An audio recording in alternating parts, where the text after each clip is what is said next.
Hi, I'm Guy Casablanca, co-founder of GriefLeaders. You know, as leaders, we have to exercise initiative frequently, and we can improve that skill by heightening our sense of awareness for situations that are coming on the horizon.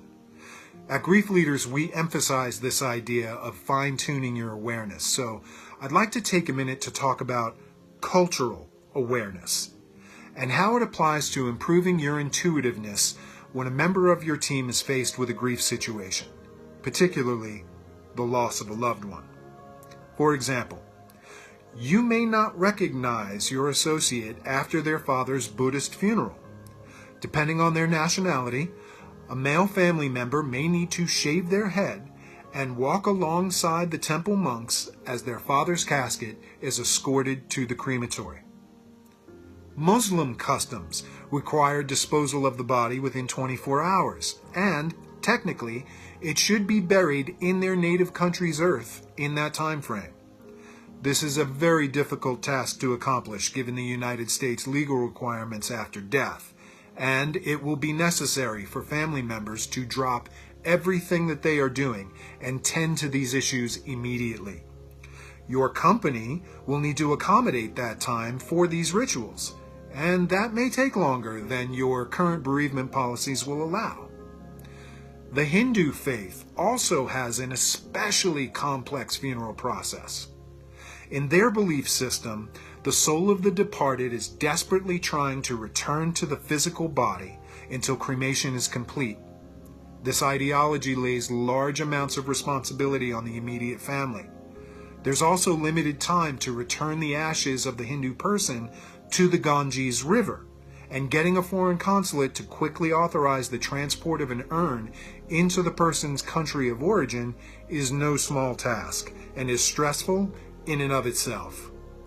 Likewise, the family of the decedent will be scurrying to find flights that will get them back to that person's country of origin in time for the committal into the Ganges.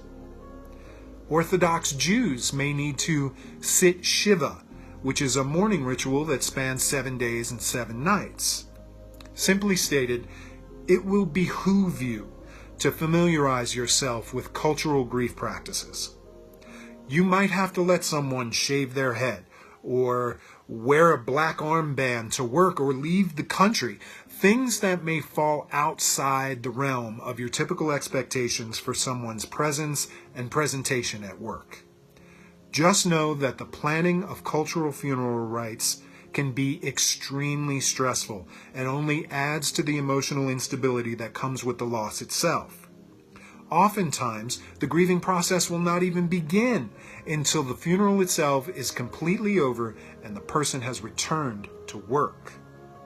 Taking the initiative to make yourself culturally aware of what your associates are going through will speak volumes of you as a leader.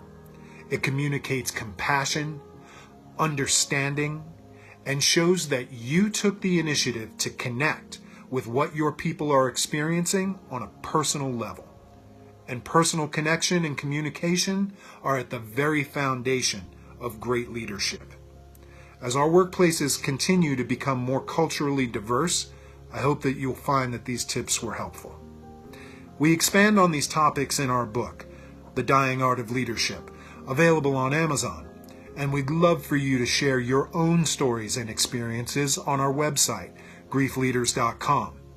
Connect with us on LinkedIn at GriefLeaders, email or message us any questions that you may have, and, as always, have a blessed and bountiful day.